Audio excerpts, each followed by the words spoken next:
अस्सलाम वालेकुम नाजरीन, welcome to my YouTube channel. दोस्तों, बहबूद सेविंग सर्टिफिकेट के हवाले से यहाँ पे आपको अहम इन्फॉर्मेशन और अपडेट देना चाहूँगा।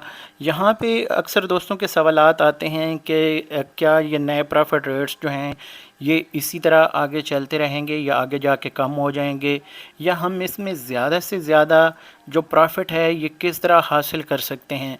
तो ये आज की वीडियो बड़ी इन्फॉर्मेटिव है। उम्मीद करता हूँ ये पॉइंट आप लोगों के लिए बहुत मुफीद साबित होगा, स्पेशली जो अभी कुछ टाइम पहले से इन्वेस्ट करके बैठे हैं तो वो इसको अच्छी तरह से समझ लें।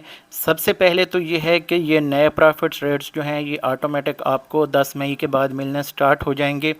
लेकिन यहाँ पे एक जो अहम चीज़ है कि अगर आप चाहते हैं कि ये नए प्रॉफिट रेट्स जो हैं ये आप अगले 10 साल तक हासिल करें, तो मैं आप लोगों के लिए एक छोटा सा यहाँ पे फार्मूला शेयर कर देता हूँ। सबसे पहले तो आपको बताता चलूँ कि ये जो सर्टिफिकेट्स हैं इनको आप जब इनकैशमेंट इनकी करवाते हैं तो इस हवाले से आपको थोड़ा सा यहाँ पे जो डिडक्शन देनी पड़ती है। फॉर एग्ज़ाम्पल, आपका 1 साल हुआ है तो 1%, 2 साल हुए हैं तो 0.75%, 3 साल हुए हैं तो 0.5%, और 4 साल हुए हैं तो 0.25%। इसके बाद 4 साल मुकम्मल होने के बाद आप कभी भी ये सर्टिफिकेट जो हैं इनकैशमेंट इनकी करवाते हैं तो आपसे कोई पैसे नहीं काटे जाते। अब यहाँ पे जिन लोगों के 4 साल गुज़र चुके हैं, फॉर एग्ज़ाम्पल 5 साल हो चुके हैं, 6 हैं, 7 हैं, तो डेफ़िनेटली उनके ये नए प्रॉफिट रेट्स जो हैं ये तो ऑटोमेटिक लागू हो जाएंगे। लेकिन अगर वो चाहते हैं कि वो ये नए प्रॉफिट रेट्स जो हैं अगले 10 साल के लिए हासिल करें, तो अगर आप ये अगले 10 साल के लिए ये नया प्रॉफिट हासिल करना चाहते हैं तो दोबारा से आप एक बार इसको री इन्वेस्ट करें, पैसे एक बार निकाल लें, इनकैशमेंट इनकी करवा लें।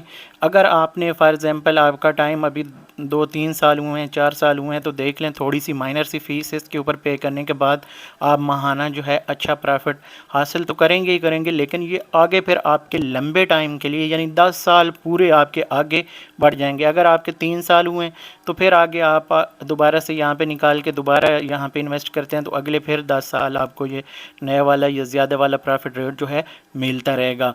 तो ये एक बहुत अहम चीज़ थी। लोगों ने ये सवाल पूछा था कि हम ज़्यादा लंबे टाइम के लिए किस तरह से प्रॉफिट हासिल कर सकते हैं। फिर एक यहाँ पे एक छोटा सा सवाल आता है कि क्या ये प्रॉफिट जो है इसको हम दोबारा से इन्वेस्ट कर सकते हैं, या प्रॉफिट के ऊपर हम प्रॉफिट किस तरह से हासिल कर सकते हैं।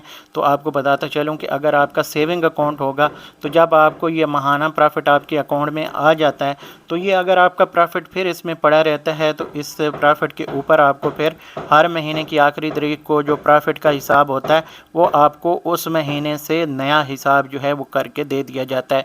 यानी आपका एक तो बहबूद सेविंग से आएगा, दूसरा आपका जो सेविंग अकाउंट का प्रॉफिट है वो भी अगर आपके यानी अकाउंट में महीना पूरा पैसे पड़े रहते हैं तो एंड पे जाके जितने भी आपके मिनिमम बैलेंस रहा होगा उस महीने में उसके ऊपर आपका प्रॉफिट लग जाता है।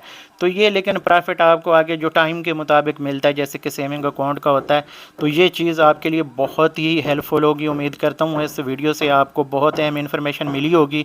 इस वीडियो को यहाँ पे ख़त्म करते हैं, अगली वीडियो तक मुझे दीजिए इजाज़त। अल्लाह हाफ़िज़।